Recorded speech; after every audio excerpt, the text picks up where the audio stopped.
Hello and welcome to Sprouts. My name is Amber Williams. Today we're going to be celebrating Earth Day. We're going to be reading Oh Say Can You Seed by Dr. Seuss, and then we're going to learn how to plant using some recycled materials. Oh Say Can You Seed by Dr. Seuss.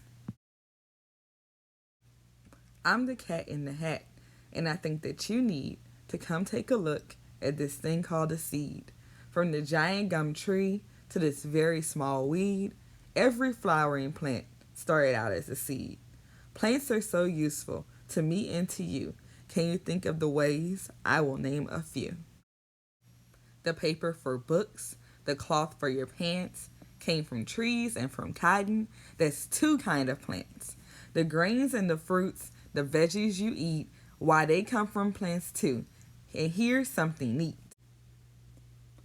In deserts and woods and rainforests thick, grow plants that can make you feel well when you're sick. Yes, plants serve us well and fill so many needs, and flowering plants all started as seeds. Just what is a seed, you are wondering maybe? Well, you might say a seed is a tiny plant baby. The best way for you to see just what I mean is to take a close look at a seed called a bean.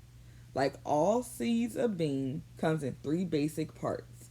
Thing 1 and thing 2, please bring me the charts. Part 1 is the first that I think you should know. It's the part that's the baby. It's called embryo. To sprout, it needs food like you and I do, which brings us to seed part numero 2. It's called cotyledon. Say, isn't that fun?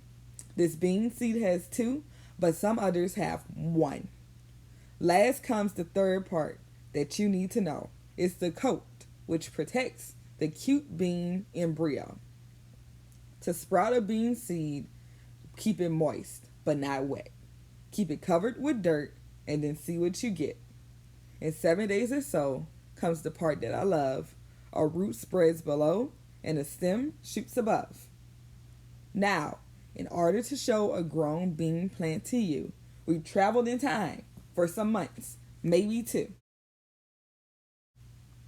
Thing 2 calls the part above ground the shoot system.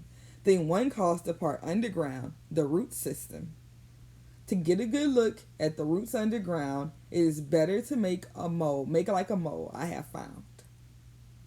Roots are not pretty, they're twisty and hairy, and some roots look even a little bit scary. Roots anchor a plant and help it stand true. Roots suck up the water and minerals too. Roots keep the soil from just washing away. That's pretty important. Now, wouldn't you say? We've talked about roots. We've learned about them. Now it is time we've moved on to the stem. The stem is a pipe through which water shoots. It's absorbed through the soil and passed up through the roots. It shoots through the plant, and next, as you will see, the leaves each turn into a food factory. Just like the rhinos protected with horns, the stem of a rose is protected with thorns. Leaves come in all shapes and all sizes, I found. Some small and some spiky, some big and some round.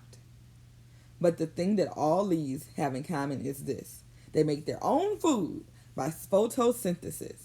I'll say this quite loudly, and I don't mean to be rude, but plants are the only living things on earth that make their own food.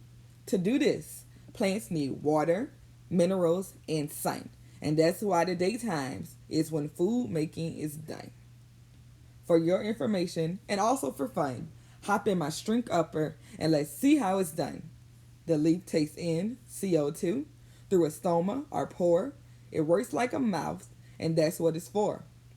Then the air gets mixed in with the water and sun, and that is how a food making factory is run. I see by my clock that now is the hour to drop in and say hello to the flower. Plants breathe out a gas, and we breathe in.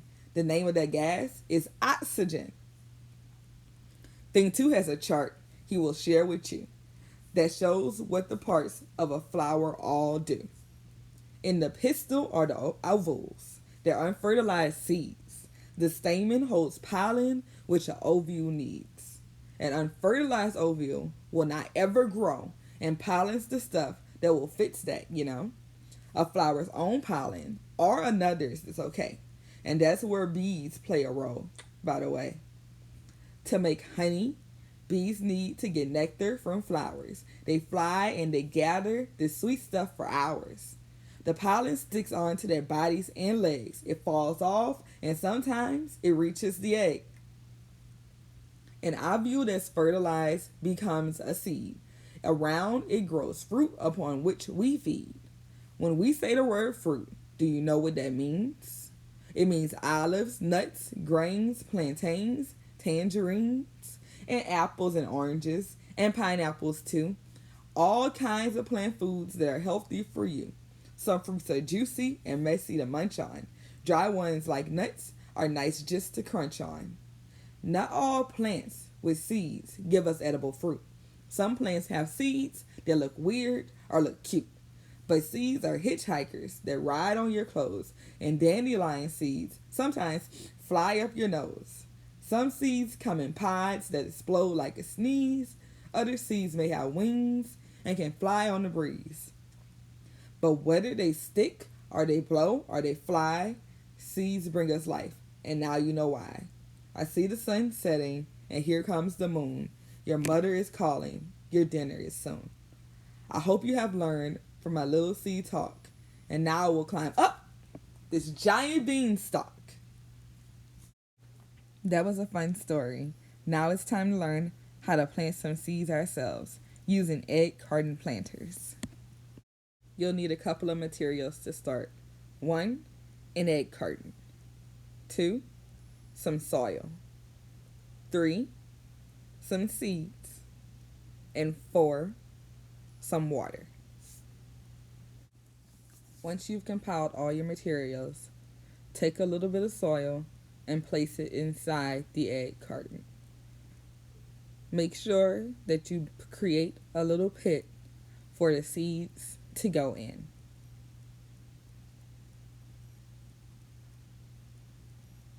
Then, once you're ready, take a couple of seeds and put them inside the egg carton.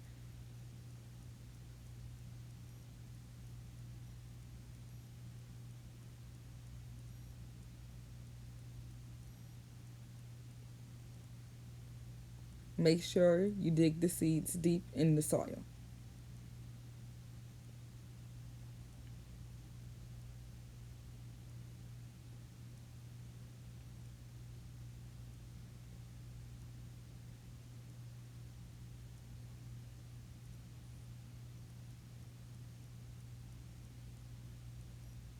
Once you put the seeds in, give it a little bit more soil to cover the seeds completely.